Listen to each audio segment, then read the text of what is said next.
이 구약에 나오는 이 안식일은 사실 우리가 지금 지키고 있는 주일과는 다른 날입니다.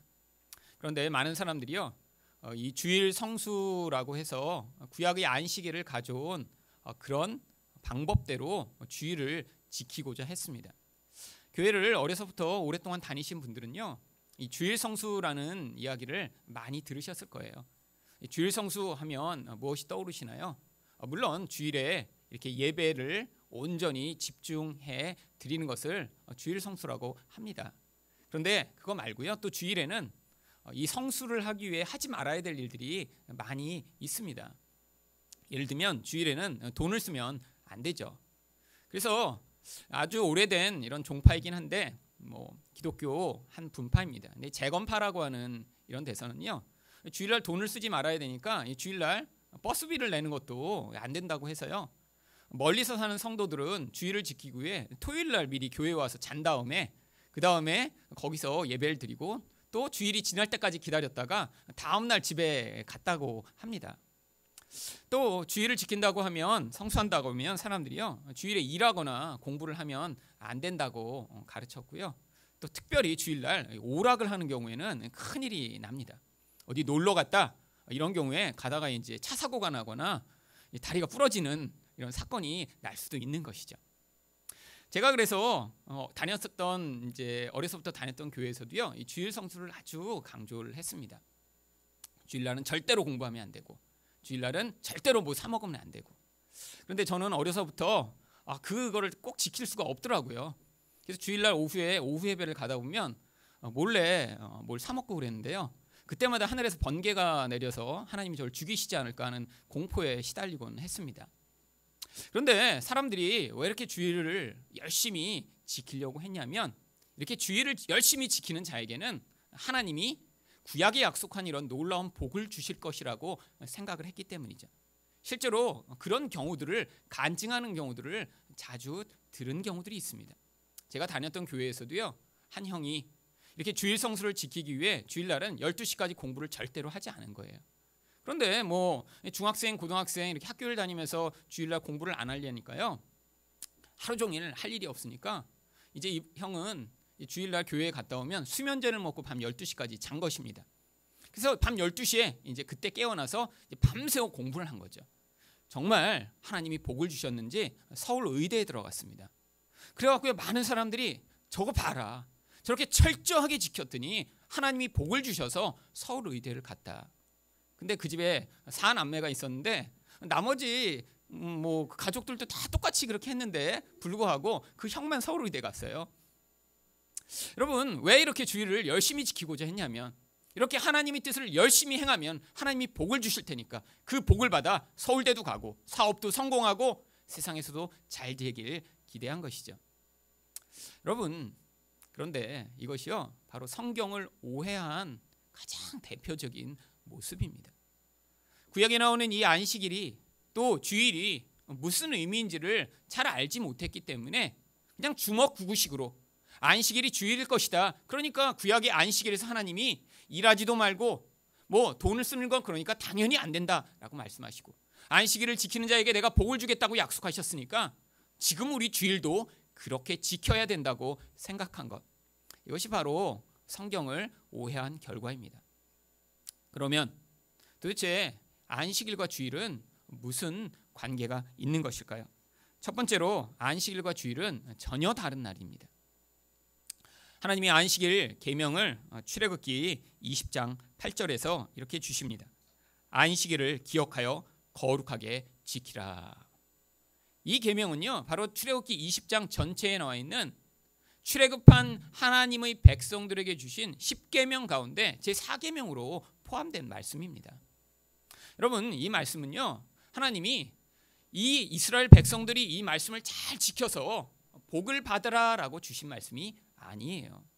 사실 이 율법은요, 여기에 나와 있는 이 10계명으로 대표되지만 하나님이 모든 법을 얘기하는 것입니다. 당시 하나님 백성들한테 하나님이요, 이렇게 그 당시 상황과 또 그들의 문화 가운데 지킬 수 있는 것들을 하나님이 뜻을 그 율법에 담아 주셨는데, 핵심되는 계명이 10가지로 이렇게 만들어진 것입니다. 그런데 많은 사람들이 이 율법을 열심히 잘 지키면 복을 얻게 된다고 착각을 했어요. 그런데 성경이 뭐라고 얘기합니까? 갈라디아서 3장 10절입니다. 무릇 율법 행위에 속한 자들은 저주 아래 있나니 기록된 바 누구든지 율법책에 기록된 대로 온갖 일을 항상 행하지 아니하는 자는 저주 아래 있는 자라 하였습니다. 여러분이 성경을 가지고 계시면 여기 온갖에다 동그라미를 치셔야 되고요. 또 항상에다 동그라미를 치셔야 됩니다.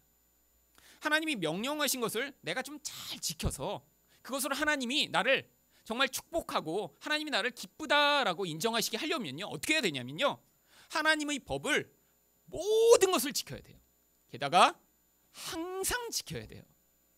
여러분, 그러니까 인간은 지킬 수가 없습니다. 여러분, 예수를 믿기 전에 나는 뭐 이런 일 하나님의 뜻을 행하지 못했는데요. 그것도 다 안 되는 거예요. 태어나서부터 죽을 때까지 한 번도 빠짐이 없이 하나님의 법을 지켜야 그것으로 축복을 받을 수 있는데, 그러니까 모든 인간은요 다 저주 아래에 있는 상태라는 것입니다. 그런데 이 십계명을 가지고도 사람들이요 이 십계명 10개밖에 안 되는데 지킬 수 있지라고 착각을 한 이유가 이게요 아주 쉬워 보이기 때문이죠. 그런데 그 의미도 깊이 있게 살펴보면 불가능한 것입니다. 예를 들어 십계명에 나와 있는 살인하지 말라. 사실 여기 지금 살인한 분들은 여기 안 와 계시겠죠. 그런데 사실 그 본질의 의미는요 실제로 누굴 죽이는 것이 아니라 신약성경에서는 남을 미워만 해도 살인한 자라고 얘기하셨습니다. 그러니까요 그 본질까지 우리가 지키는 건 불가능한 거예요. 그럼 그 형식적인 것은 지킬 수 있다고요? 대표적인 10계명 중에 마지막 계명인 10번째 계명이 출애굽기 20장 17절에 있습니다. 내 이웃의 집을 탐내지 말라. 내 이웃의 아내나 그의 남종이나 그의 여종이나 그의 소나 그의 나귀나 무릇 내 이웃의 소유를 탐내지 말라. 여러분 10번째 마지막 계명인데요. 여러분 이것을 평생토록 나는 잘 지킬 수 있다라고 할 수 있는 사람은 아무도 없습니다. 왜? 인간 안에 탐심이 있기 때문이죠. 그러니까요 예전에는 소나 낙이나 이웃의 집을 탐냈는데요. 지금은 남이 자동차나 남이 다닌 학교나 남이 살고 있는 집이나 심지어는 남이 가진 가방까지 탐내는 게 우리들이잖아요. 여러분 그래서 세상은요 이 인간의 탐심을 이용해 지금도 이렇게 광고라는 게 존재하는 것입니다. 여러분 광고에 왜 가방을 판매하는데 예쁜 여자가 그 가방을 들고 있죠? 왜 자동차를 파는데 예쁜 아가씨가 그 자동차를 타고 가는 걸 선전하죠? 왜 먹을 거를 선전하는데요? 왜 굉장히 건강하게 생긴 사람이 그 먹을 거를 선전하죠? 그걸 보고 나도 저걸 먹으면 저걸 가지면 저걸 타면 저렇게 될 수 있나? 사람이 탐심을 이용해 선전하는 것입니다. 여러분 광고를 보실 때 그걸 사시는 이유는요 바로 나도 저렇게 되고 싶어. 사실 거기서부터 탐심이 시작되는 것이죠. 여러분 인간은요 율법을 지켜 하나님을 기쁘게 할 수 없습니다. 그럼 율법을 왜 주셨나요? 로마서 3장 20절입니다. 그러므로 율법의 행위로 그의 앞에 의롭다 하심을 얻을 육체가 없나니 율법으로는 죄를 깨달음이니라. 하나님이 율법을 주신 이유는요 내가 하나님을 기쁘시게 하는 게 불가능하구나. 내가 이렇게 열심히 하나님이 이것을 원하신다고 하는데 그것을 따르는 게 불가능한 존재구나. 왜죠? 선악과를 따먹어서요 인간은 하나님의 선과 악을 받아들이는 게 아니라요 자기 안에서 내가 이건 좋은 거야 라고 하는 것을 끊임없이 추구하는 그런 하나님을 반역하는 심성이 내재되어 있기 때문입니다. 그래서요 내가 하나님의 뜻을 행하는 것이 불가능함을 깨닫고 그래서 바로 그 죄를 깨닫는 역할로 율법을 주신 거예요. 그러면 거기서 끝나는 것이 아니라 로마서 3장 21절 22절에 보니까 이제는 율법 외에 하나님의 한 의가 나타났으니 율법과 선지자들의 증거를 받은 것이라 곧 예수 그리스도를 믿음으로 말미암아 모든 믿는 자에게 미치는 하나님의 의인이 차별이 없느니라. 그렇게 죄를 깨달아 내가 나의 행위로 하나님을 기쁘게 하는 것이 불가능하다는 사실을 깨달은 자는요 자기 행위가 아닌 예수님을 믿도록 하신 거예요. 그래서 율법은요 예수님을 위한 과정으로 주어진 것입니다. 바로 안식일 계명도 그래요. 그 안식일을 열심히 지켜서 하나님을 기쁘게 하는 게 아니라요. 내가 그 안식일을 그렇게 하나님이 뜻대로 지킬 수 없다는 사실을 깨닫고 그리고 예수님이 주실 안식을 기대할 수 있도록 안식일을 주신 것인데 사람들이 이 안식일과 주일을 오해한 것이죠. 그렇다면 주일은 도대체 어떤 날인가요? 여러분, 성경에는 특별히 이렇게 지금처럼 주일이라고 이야기하는 내용은 별로 나오질 않습니다. 그런데 이 주일이 어떻게 시작된 것이냐면 바로 안식 후 첫날인 이 주일날 예수님이 부활을 하셨습니다. 그래서 성경에 마가복음 16장 9절에 보면요, 예수께서 안식 후 첫날 이른 아침에 살아나신 후 전에 7 귀신을 쫓아내어 주신 막달라 마리아에게 먼저 보이시니. 여러분, 왜 하고 많은 사람들 중에 왜 막달라 마리아에게 예수님이 먼저 나타나신 것일까요? 바로 이 예수님이 부활의 능력이 얼마나 놀라운 것인가, 그 생명의 능력을 보여주시기 위해 바로 안식 후 첫날 예수님이 막달라 마리아에게 나타나신 거예요. 막달라 마리아는요, 7 귀신에 들렸던 여자입니다. 여러분, 성경에서 7이라는 단어는요, 완전한 숫자예요. 그러니까요, 이 7 귀신은요, 7마리 귀신이 단순히 들렸다라는 게 아니라 도대체 얼마나 그 귀신의 영향력이 강력한지, 그 완전할 정도로 귀신에게 사로잡힌 자죠. 그런데 그 여자에게 예수님이 먼저 나타나신 거예요. 왜죠? 바로 마리아기 때문입니다. 여러분, 이 마리아라고 하는 이름은요, 구약에 나오는 미리암이라고 하는 이름을 헬라어로 바꾼 이름입니다. 구약의 이 미리암은요, 히브리어 마라라고 하는 단어에서 유래된 단어예요. 여러분, 마라라고 하는 단어는요, 씀, 고통스러움, 이런 뜻을 가지고 있습니다. 그러니까 이 마리아라는 이름 뜻 자체가요, 고통이며 씀, 이런 상태예요. 이게 바로 죄로 말미암아 인간이 처하게 있는 상태입니다. 죄가 인생 안에 들어오면서 인생은 고통스럽게 됐고요, 그 고통스러운 결과로 쓰기 쓴 이런 생을 살아갈 수밖에 없는 게 인생인데, 그 마리아, 그런 마리아에게 예수님이 찾아오셔서 그를 죄와 마귀로부터 구원해 내시니까 그때 그 부활의 생명이 얼마나 강력한지 그 안에서 온전한 생명을 얻게 됨을 보여주시기 위해 안식 후 첫날 예수님이 마리아를 만나 구원해 주신 거예요. 우리가 바로 마리아와 같은 자들입니다. 인생의 죄로 말미암아 관계가 깨졌고요, 인생의 죄로 말미암아 우리가 고통하는 상황에 처하게 됐는데 예수님이 마리아와 같은 우리를 찾아오셔서 그 부활의 생명으로 우리를 구원해 주신 거예요. 그래서 우리가 바로 이 안식 후 첫날인 주일에 함께 모이는 것입니다. 왜죠? 예수님의 부활의 생명이 얼마나 강력한지를 우리가 함께 고백하고 기억하고 그 은혜로 말미암아 살아갈 수 있는 날이 바로 오늘이기 때문입니다. 여러분, 세상은 이렇게 하나님의 생명의 능력이 아니라 세상의 그 죽음과 같은 능력, 죄의 영향력이 얼마나 강력한지를 우리 삶에서 끊임없이 목도하도록 만들어요. 그래서 세상에서요, 하나님의 말씀과 하나님의 은혜 안에 자꾸 접하지 않으면요, 낙심이 되고 좌절이 되고 포기하고 싶은 마음을 갖게 될 때가 많이 있습니다. 그런데 하나님이요, 그런 하나님의 백성들을 이렇게 예수님이 부활하신 이날에 불러 모으셔서, 그렇지 않아, 죄가 너를 파괴할 수 없어, 나는 그 죄보다 마귀보다 세상보다 크고 그것을 이긴 하나님이야 라는 사실을 우리에게 가르쳐 주시고, 그 생명으로 말미암아 우리가 다시 죽음과 같은 세상을 이기고 일어날 수 있도록 만들기를 원하시는 거예요. 그래서 갈라디아서 3장 13절에 보니까 그리스도께서 우리를 위하여 저주를 받은 바 되사 율법의 저주에서 우리를 속량하셨다라고 이야기하고 있는 것입니다. 이렇게 죄가 가져온 결과 하나님이 뜻대로 살 수 없는 자들에게 닥친 그 인생의 저주로부터 하나님은요, 예수 그리스도의 생명으로 우리를 구원하시고자 하시는 것입니다. 두 번째로 안식일과 주일은 어떤 관계가 있나요? 안식일은 폐지되었고요, 주일은 계속되는 것입니다. 여러분, 안식일은요, 하나님이 구약 성경에 주셨지만 그 안식일 명령 가운데 하나님이 영원히 이 안식일을 지키라라고 명령하셨어요. 이 영원이란 말은요, 온전한 것이와 영적인 질서가 완전히 이루어질 때까지라는 의미입니다. 지금까지라는 의미가 아니에요. 그래서 구약에서부터 이런 안식일이 앞으로 폐지될 것을 하나님이 여러 번 말씀하십니다. 호세아 2장 11절에 보니까 내가 그 모든 희락과 절기와 월삭과 안식일과 모든 명절을 폐하겠고, 하나님이 앞으로 안식일도 폐해버리시겠대요. 왜죠? 이게요, 모형에 불과하니까요. 진짜가 올 거니까요. 그래서 바울은 골로새 2장 16절 17절에서요, 그러므로 먹고 마시는 것과 절기나 초하루나 안식일을 이유로 누구든지 너희를 비판하지 못하게 하라. 당시에는요, 아직 유대인들이 많이 있었어요. 이들은 안식일을 지키는 것이 너무나 자연스러운 일이었습니다. 그런데 예수를 믿은 사람 중에요, 이렇게 그들이 지키듯이 안식일을 지키지 않는 사람들이 있으니까 막 비판하기 시작한 거예요. 바울이 뭐라고 합니까?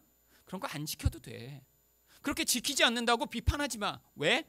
17절에 이것들은 장래일의 그림자이나 몸은 그리스도의 것이니라. 여기 몸이라고 번역된 단어는 실체라고 하는 것입니다. 구약에 나왔던 유월절, 구약에서 하나님이 명령하셨던 안식일, 구약에서 하나님이 이것은 먹어라, 이것은 먹지 말라 명령하신 다 모든 것들이요, 이제 앞으로 올 실체이신 예수 그리스도를 보여주기 위한 모형들에 불과했다는 거예요. 여러분, 아파트를 이렇게 분양하기 전에 먼저 뭘 하죠? 모델하우스를 이렇게 만듭니다. 그래서 사람들이 모델하우스를 보면서 앞으로 나타날 이렇게 이제 우리가 살 집은 이런 모양이겠구나라는 것을 미리 예측할 수 있도록 만들어주죠. 그런데 모델하우스 아무리 멋지게 지어놔도요, 진짜 집이 이제 다 지어지고 나면요, 모델하우스 다 부십니다. 왜죠? 그럼 모델하우스는요, 모형에 불과하니까요. 마찬가지예요. 구약 성경에 나왔던 이 많은 율법들, 안식일과 함께 많은 이야기들은요, 이제 예수 그리스도를 보여주기 위한 모형에 불과했던 거예요. 그런데 예수님으로 말미암아 실체, 진짜가 오신 거예요. 그러니까 이젠 가짜들, 모형들, 모델하우스들은요, 더 이상 필요가 없어진 것입니다. 여러분, 그런데 아직도요, 이 구약에 나와 있는 이런 모형들을 붙잡고 예배도 안식일 날 꼭 드려야 된다, 이게 성경에 명령된 거니까 라고 주장하는 사람들이 있습니다. 대표적인 사람들이 안식교인들이죠. 여러분, 안식교를 직접 여러분이 경험하실 일은 없겠지만 아마 안식교에서 나오는 음식은 먹어보셨을 거예요. 삼육두유, 여러분 그거 안식교에서 나온 것입니다. 두유 등에 근데 삼육두유가 제일 맛있어요. 왜 그렇죠? 안식교인들은요, 구약 성경에 나오는 이 음식 규례도 지금 다 지키고 있습니다. 하나님이 거룩함과 부정함을 모형으로 보여주시기 위해 거기 이것은 먹어라, 이것은 먹지 말라 이런 명령을 주셨는데 그 본래 의미를 알지 못하고요, 이게 예수님으로 말미암아 성취됐다는 사실은 알지 못하고 여전히 그것을 문자적으로 받아들인 거예요. 그래서 거기서 먹지 말라고 한 것만 먹고요, 먹지 말라고 한 건 안 먹고요, 먹으라고 한 것만 먹다 보니까 음식에 대한 아주 철저한 그들 나름대로의 노하우를 가지게 됐죠. 그래서요, 거기서 나오는 음식과 재료들이 굉장히 질이 높습니다. 여러분, 그뿐 아니라 사실 저희 교회가 여기 들어오기 전에 이 자리에 2단이 있었어요. 안상홍 증인회라는 2단이 이 3, 4층을 예배당으로 쓰고 있었습니다. 하나님의 교회라고 하는 이름을 가지고 있기도 하죠. 여러분, 근데 그 교회도 구약의 안식일과 절기들을 그대로 지킵니다. 사람들을 뭐라고 유혹하냐면요, 성경에 지키라고 했는데 안 지키는 게 2단이다. 구약 성경에 유월절도 지키라고 했고 안식일도 지키라고 했는데 지금 교회는 그걸 안 지키니까 지금의 우리들이 잘못됐다고 이야기하죠. 여러분, 오해입니다. 예수님 외에 다른 것을 믿도록 하는 게 그게 2단이에요. 여러분, 구약성에 나왔던 이 모든 것은 예수님을 위한 모형에 불과했던 것이죠. 그래서 바울은요, 이것을 이렇게 구약의 모형이라고만 이야기하는 것이 아니라 다른 곳에서는요, 초등교사라고 또 이야기합니다. 갈라디아서 3장 23절 25절 말씀이에요. 믿음이 오기 전에 우리는 율법 아래에 매인바 되고 계시될 믿음의 때까지 갇혔느니라. 이같이 율법이 우리를 그리스도께로 인도하는 초등교사가 되어 우리로 하여금 믿음으로 말미암아 의롭다함을 얻게 하려 함이라. 믿음이 오늘로는 우리가 초등교사 아래에 있지 아니하도다. 예전 성경에는요, 초등교사가 아니라 몽학 선생이라는 그런 표현을 썼었습니다. 그런데 이제 한국에는 이 몽학 선생이라는 말을 우리가 익숙치 않은 단어라 이게 도대체 뭐냐라고 생각하는 사람이 있는데요. 고대에는요, 이게 주로 지금처럼 이제 뭐 유치원이 있고 또 뭐 초등학교가 있고 이렇게 교육제도가 잘 갖춰진 게 아니라요, 아이들이 어릴 때는요, 주로 돈 많은 집안에선 튜터라고 하는 개인 교사를 썼습니다. 그런데 이 교사들은 대부분 노예였어요. 근데 이 노예가 어떻게 아이들을 가르치냐 하면요, 주로 이 로마가 이렇게 아주 힘이 강하면서 다른 나라들을 정복한 다음에 다른 나라의 선생님들, 학자들 이런 사람들 다 노예로 잡아온 거예요. 그 다음에 집집마다 노예로 팔아버리고 그렇게 공부를 많이 한 사람들이 집에서 아이들을 가르치는 그런 몽학 선생, 초등교사의 역할을 했습니다. 그런데 이 로마 시대에도요, 이렇게 학교가 있었습니다. 나이가 좀 들어야 가는 학교예요. 그러니까 그 학교에 가기 전에는요, 집에서 개인 교사가 아이들을 가르칩니다. 그런데 이제 나이가 들고 토론도 할 수 있고 수사학을 배워야 되는 그런 나이가 되면 이렇게 학교에 아이들을 보내고 더 이상 그 노예의 역할이 없어지는 것이죠. 마찬가지입니다. 율법이요, 예수님이 오시기 전까지는요, 이렇게 하나님의 백성들, 이스라엘 백성들 가운데 이렇게 몽학 선생, 초등 교사와 같은 역할을 한 거예요. 하지만 이제 성숙한 자들, 예수 그리스도를 만난 자들에게는 더 이상 필요 없다라고 하는 것입니다. 그래서 여러분, 구약의 안식일은 이제 폐지됐습니다. 안식일을 계속해서 지킨다고 하는 것은요, 예수 그리스도를 믿지 않겠다라고 얘기하는 거예요. 여러분, 이것은 엄청난 속임수입니다. 교회 다니는 사람들도요, 어떤 사람들이 나타나서 아니, 성경에 영원히 안식일을 지키라고 했는데 이걸 지키지 않는 게 오히려 잘못된 거 아닙니까 하면요, 왜 그런지 알지 못하고요, 거기에 따라가는 경우가 너무나 많이 있어요. 여러분, 많은 이단들은 예수님을 믿지 못하게 만듭니다. 이게 이단들의 특징이에요. 여러분, 여호와의 증인들이요, 이들은요, 예수님이 하나님이 아니라고 가르쳐요. 하나님이 아니시면 우리가 예수님을 믿지 못해요. 우리와 같은 인간에 불과하니까요. 피조물에 불과하니까요. 교묘하게 그들은 예수를 믿는 믿음에서 하나님 백성들이 떠나가도록 거짓된 가르침을 가르치고 있습니다. 여러분, 하지만 안식일은 폐지되었지만 주일은 계속됩니다. 왜냐하면 이 부활의 능력을 우리가 기억하는 일이 너무 중요하기 때문이에요. 하나님 백성들을 그래서 성경은 뭐라고 얘기하냐면, 요한계시록 20장 6절에 보니까 이 첫째 부활에 참여하는 자들은 복이 있고 거룩하도다. 둘째 사망이 그들을 다스리는 권세가 없고 도리어 그들이 하나님과 그리스도의 제사장이 되어 1000년 동안 그리스도로 더불어 왕노릇하리로다.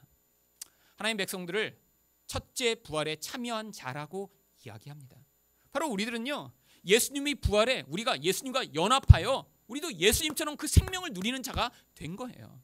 우리가 주일날 이렇게 모여 같이 예배해야 되는 이유는요, 바로 이렇게 예수님이 주신 그 생명이 소중하고 우리가 그 생명으로 말미암아 앞으로 다시는 이런 사망이 우리를 다스림이 없음을 기억하고 선포하기 위해 함께 모이는 것입니다. 예수와 생명으로 연합된 자가 아니면요, 앞으로 영원한 멸망에 떨어질 둘째 사망이 그들의 인생을 닥칠 거예요. 물론 우리들도 첫째 사망이라고 하는 육신의 죽음을 경험하게 되어 있습니다. 하지만 이렇게 첫째 부활에 참여한 자들은요, 육신은 죽을지라도 그 영이 예수 그리스도와 함께 영원히 살기 때문에 둘째 사망이 우리를 다스리는 것이 없이요, 하나님의 백성으로 하나님의 생명을 누리며 영원히 살게 되어 있는 것이죠. 그래서 우리가 주일마다 모여 이 사망아, 우리를 쏘는 것이 어디 있느냐, 우리는 이 사망의 영향을 받지 않는 하나님의 생명으로 살아가는 자들이다 라는 사실을 기억하기 위해, 이 부활을 기억하고 부활의 생명의 능력을 계속해서 경험하기 위해 주일을 끊임없이 지키며 모이는 것입니다. 마지막으로 안식일과 주일은 어떤 관계가 있나요? 안식일과 주일은 모두 예수님으로 완성됩니다. 구약의 안식일이 예수님을 모형하고 가르치는 것이라고 말씀을 드린 대로요, 여러분, 이 안식일에 누리는 그 안식은요, 이제 예수님이 주실 진정한 안식을 이제 모형하도록 주신 것입니다. 그래서 예수님이 오셔서 마태복음 11장 28절에서 수고하고 무거운 짐진 자들아 다 내게로 오라, 내가 너희를 쉬게 하리라 라고 말씀하신 것이에요. 여기서 쉬게 하겠다라고 하는 그 말씀이요, 바로 하나님 백성에게 내가 안식을 주겠다라고 하는 말씀입니다. 근데 우리에게 하나님이 어떻게 예수님을 통해 안식을 주시죠? 하나님이 우리에게 주시는 안식은요, 예수님과 우리가 같이 멍에를 메고 예수님처럼 우리 안에서 온유와 겸손을 배워 죄에서 벗어날 때만 주어지는 안식입니다. 여러분, 우리가 물질적으로 풍요해졌다고 안식을 누리는 게 아니에요. 우리 가운데 내가 원하는 것들을 하게 됐다고 우리가 안식을 누리는 게 아니에요. 하나님 백성의 안식은요, 하나님만을 의존하는 그 겸손에서 비롯되는 것입니다. 왜? 하나님만이 유일한 생명의 공급자이시기 때문에 하나님이 생명을 주셔야 우리 안에 만족이 있고 기쁨을 누릴 수가 있어요. 아무리 좋은 걸 많이 가지고 있어도요, 하나님이 생명을 직접 공급받지 못하면 인생은 끊임없이 목마른 삶을 살게 되어 있습니다. 그런데 예수님이 우리에게 바로 그 겸손함을 가르쳐 주시겠대요. 또 하나님 백성은요, 하나님 뜻대로 살 수 있어야 거기에서 안식이 있습니다. 하나님 뜻대로 산다는 건요, 하나님을 전적으로 신뢰하는 거고요, 하나님과 깊은 사랑의 관계를 맺고 있다는 것을 이야기하는 거죠. 여러분, 누군가 이렇게 깊은 사랑의 관계 가운데 있으면요, 그 사람의 마음을 알고 그 사람이 원하는 대로 하기를 원합니다. 여러분, 만약에 누군가 여러분에게 시키는 걸 하기 싫다는 건요, 그 사람 사랑하지 않는다는 거예요. 그렇죠? 여러분, 미운 사람이 시키면 뭐 하고 싶으시겠어요? 미운 놈이 떡 하나 더 달라고 그러면 더 주시는 것, 뭐 그건 정말 굉장히 성숙한 정도입니다. 안 하고 싶어요. 여러분이 우리가 하나님의 뜻대로 살기 원하지 않는 건요, 우리 안에 하나님을 그만큼 사랑하지 못하기 때문이에요. 그런데 하나님을 온전히 사랑하는 그 관계 가운데 있을 때 우리는 안식을 누릴 수 있습니다. 그래서 구약에서는요, 안식일에 일하는 자를 죽이라고 명령하신 거예요. 출애굽기 35장 2절에 보니까 엿새 동안은 일하고 제7일은 너희 성일이니 여호와께 특별한 안식일이라. 무릇 이날에 일하는 자는 죽일지니. 여러분, 왜 하나님이 이런 무시무시한 명령을 하셨을까요? 그리고 구약 성경에는 실제로요, 안식일에 일했던 자를 죽인 기록이 있습니다. 이것은요, 앞으로 이제 이 안식을 예수님을 통해서 주실 텐데 사람들이 그것을 믿지 못하고 자기 힘으로 그 안식을 얻어내고자 하는 자는 결국 죽음에 이를 것임을 모형으로 보여주시고자 한 거예요. 여러분, 왜 사람들이 이렇게 일주일에 하루 쉬라고 했는데 왜 쉬지 못했을까요? 두려워서입니다. 내가 열심히 그 다음 날도 일을 해야 내 생존이 보장될 거라고 생각해서 그래요. 아니에요. 여러분, 우리 생존, 아니 더 깊은 영적 생존은요, 하나님의 손에 달려 있어요. 이 예수님을 믿어야 우리 가운데 진정한 자유가 있습니다. 하나님의 생명에서 우리가 멀어졌기 때문에 우리 안엔 두려움이 찾아왔고요, 욕망에 시달리게 되었지만 예수님을 신뢰하여 내 힘으로 내 안식을 찾는 것이 아니라 예수님이 그 주실 그 안식을 기대하며 예수님을 믿을 때 하나님이 그 자에게 하나님의 생명을 주실 것을 이런 모형을 통해 보여주신 것이에요.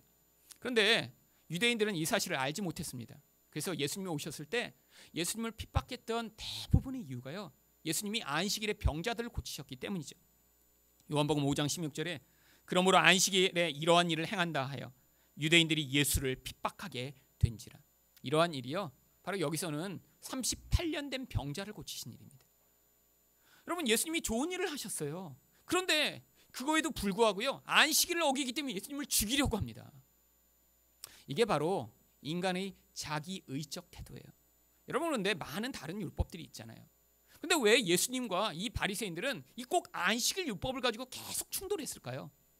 여러분, 다른 율법들은요, 안식일의 율법처럼 계량화를 할 수가 없습니다. 여러분, 여기 살인하지 말라를 뭐 난 3번 어겼는데 이런 분 없죠? 여러분, 그건 3번쯤 어기면 여기 와 계시면 안 되고요, 저 안양 교도소나 이런 데 가 계셔야 돼요. 여러분, 간음하지 말라. 난 이때까지 한 5번밖에 이렇게 못 지켰는데, 이렇게 지금 하는 게 아니잖아요. 아예 한번 그렇게 했으면 뭐 가정이 깨졌든지 문제가 생겼든지, 이건요 계량화가 불가능하고요, 대부분 그런 율법들은 지킵니다. 또 나머지 율법은 어때요? 너는 나 외에 다른 신을 섬기지 말라. 이것도 다 지키는 것 같아요.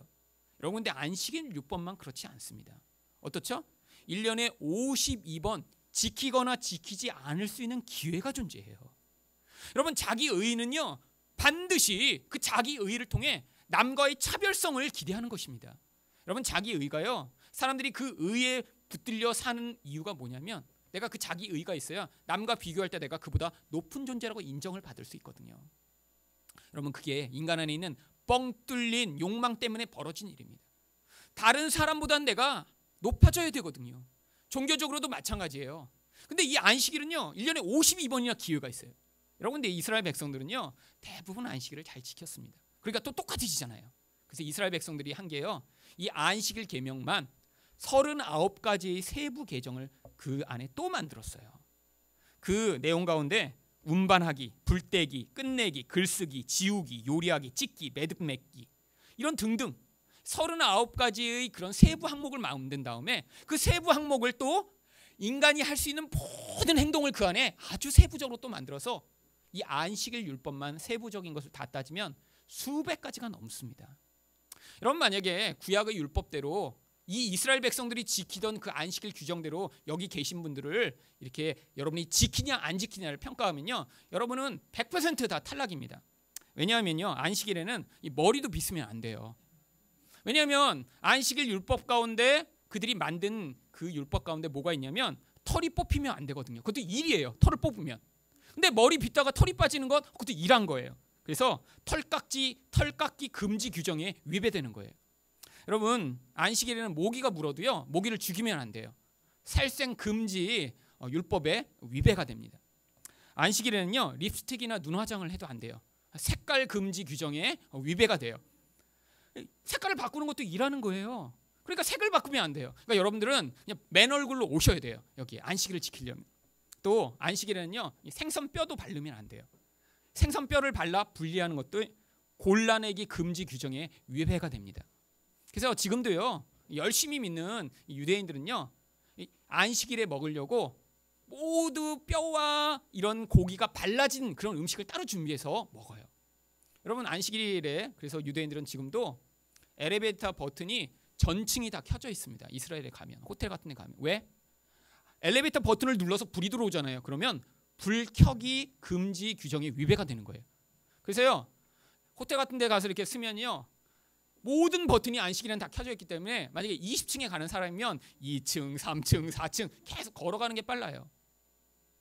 여러분, 왜 이렇게 많이 세세롭게 만들어 놨을까요? 이걸요, 수백 가지를 1년 52주를 다 지켜내는 사람, 대단한 사람이죠. 어떤 사람은요, 우연히 이렇게 머리를 싹 하다가 털이 하나 빠졌어. 그 하나를 못 지킨 거예요. 그러면 그보다 등급이 낮아지는 거죠. 여러분, 그러니까요, 10,000명이 있으면 10,000명을 1등부터 10,000등까지 줄을 세울 수 있습니다. 안식일 규정을 가지면. 이게 무서운 거죠. 왜요? 자기 중심성은요, 남과 나를 다르게 만들어서 내가 너보다는 나은 존재야. 나는 이 안식일 규정, 이 많은 것 가운데 그래도 이 많은 사람 중에 1등에 할 거야. 난 2등 정도는 돼. 아니 1%는 돼. 라고 주장할 수 있는 그런 규정들이었으니까요. 바리새인들은요, 이 율법을 만들고 지키고 생명을 다해 그것을 붙드는 자들이었습니다. 그런데 예수님이 오셔서 그 자기를 깨뜨리신 거예요. 여러분, 바로 이 안식일, 하나님이 자기 중심적 죄성을에서 벗어나 하나님이 생명으로만 구원 얻을 수 있음을 보여주시고자 만들어 놓은 날인데도 불구하고 사람들은요, 오히려 그 상황을 통해 자기 의와 자기 중심성을 강화하는 기회로 사용한 거죠. 여러분, 이 주일은 예수 그리스도로 완성되는 날입니다. 여러분 또한 만약에 예수님만으로 만족하는 일 외에 이 자리에 오시지 않고요, 여기 와서도 오늘 찬양 이렇게 못하냐, 아니 여기는 이렇게 내가 원하는 찬양은 하지 않고 다 그래 라든지, 여러분 다 뭐죠? 자기 중심적인 태도로 예배를 평가하고 있는 것이죠. 여러분, 확실히요, 큰 교회 가면요 찬양이 빵빵합니다. 그렇잖아요. 앞에 수십 명이 있어서 온갖 종류의 악기를 가지고 몇억 원짜리 앰프를 뽑아내는 그 소리를 어떻게 당하겠어요. 여러분, 그런데요, 이렇게 자기 자신의 쾌락, 자기 자신의 감성, 자기 자신의 편리를 위해 예배 드리는 것을요, 예배라고 부르지 않아요. 그것은요, 셀프 워십입니다. 자기를 예배하는 거죠. 그게 바로 우상 숭배입니다. 여러분, 외국에는요, 그래서요, 예배가 점점 사람들의 감성과 그런 욕망을 만족시켜주는 방식으로 변하는 교회들이 너무 많이 있습니다. 제가 살던 지역에도요, 미국에서 가장 빨리 성장하는 교회라는 아주 큰 교회가 있었어요. 그런데 얼마나 시설도 잘 해놨는지 몰라요. 아이들 이렇게 유치부에 가면요, 어디 놀이동산 간 것보다 훨씬 더 잘 돼 있어요. 들어가는 입구부터 막 완전히 여기 막 그냥 테마파크로 다 꾸며져 있습니다. 방마다 이 디즈니랜드가 따로 없어요. 막 밖에는 막 커다란 놀이기구부터 해갖고 너무너무 멋져 보여요. 사람들이 막 모여듭니다. 그런데요, 예배를 드리는데 예배 찬양을 따라하지를 못하겠는 거예요. 자막을 아예 안 띄워요. 전문적인 프로페셔널한 가수들이 나와서 막 사이키 조명이 막 때려지는데 거기서 자기들끼리 즐겁게 춤을 추면서 노래하고 있어요. 사람들은요, 아무도 예배를 따라하지 않습니다. 그냥 박수 치면서 그들이 하는 공연을 구경하는 거예요. 왜? 재밌으니까요. 잘하니까요. 거기서 그들이 하는 걸 보면 멋지다라고 하는 엔터테인먼트를 할 수 있으니까요. 마치 락스타의 공연을 보러 가서 거기서 그것들을 즐기듯이 예배도 자기 만족과 기쁨을 위해 찾아와 셀프 워십을 하고 있는 거죠. 여러분, 예배는요, 예수 그리스도에게 집중하는 예배입니다. 여러분, 제가 설교하면서 왜 맨날 예수님 얘기를 할까요? 여러분, 사실 제 설교를 모아서 나중에 이 예수라는 단어만 빼내서 다 이렇게 들으면요, 아마 제가 예수라는 얘기를 제일 많이 했을 거예요. 여러분, 예배는 우리가 아무것도 아닌 자임을 고백하며 예수 그리스도를 붙드는 그 일을 반복해서 하는 기회인 것입니다. 나의 감성, 나의 욕구, 나의 필요를 만족시켜주는 그런 셀프 워십이 아니라, 하나님, 저는 스스로 안식을 찾을 수 없는 자입니다. 하나님, 저는 스스로 생명을 얻을 수 없는 자입니다. 그러니까 예수님만을 의지합니다라고 고백하며, 그런 고백을 하는 자들이 같이 모여 예수님을 향해 집중하여 같이 예수님을 찬양하고 예배할 때, 바로 그 예수님을 믿는 믿음으로 말미암아 우리에게 주시는 안식과 믿음을 경험하여 이런 죽음이 지배하는 것 같은 세상 속에서도 하늘에서 내리는 생명으로 살 수 있는 자가 되는 것, 바로 이 예배가 결정하는 것입니다. 여러분, 그래서 이 자리에 주일마다 모이셔야 되는 거예요. 여러분, 지금 편리해진 세상이죠. 인터넷으로도 얼마든지 좋은 설교를 들을 수 있죠. 여러분, 근데 여러분이 좋다고 하는 설교의 기준이 무엇인가요? 정말 예수 그리스도를 바라보게 만드는 설교를 듣고 저건 좋은 설교다라고 이야기하고 계신가요?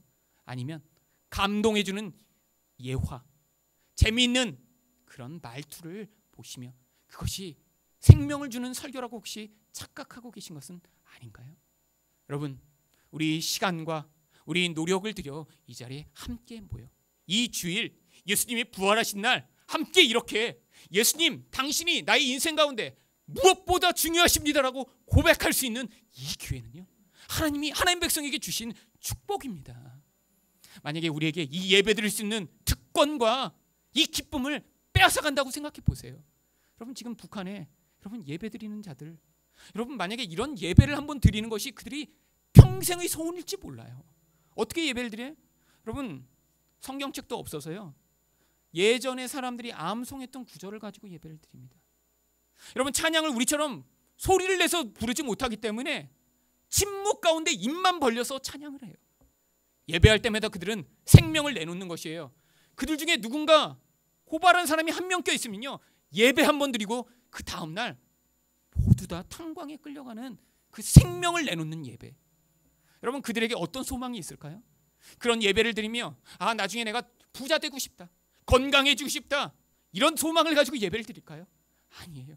하나님, 저도 소리내서 예배할 수 있는 그런 예배를 드리게 해주세요. 하나님, 마음껏 성경을 읽을 수 있는 하나님 그런 기회를 갖게 해주세요. 여러분, 우리에게 이렇게 마음껏 예수님의 생명을 찬양하고 노래할 수 있는 기회를 주신 것은요, 하나님이 우리에게 사랑하시고 축복하시는 기회인 줄 믿습니다.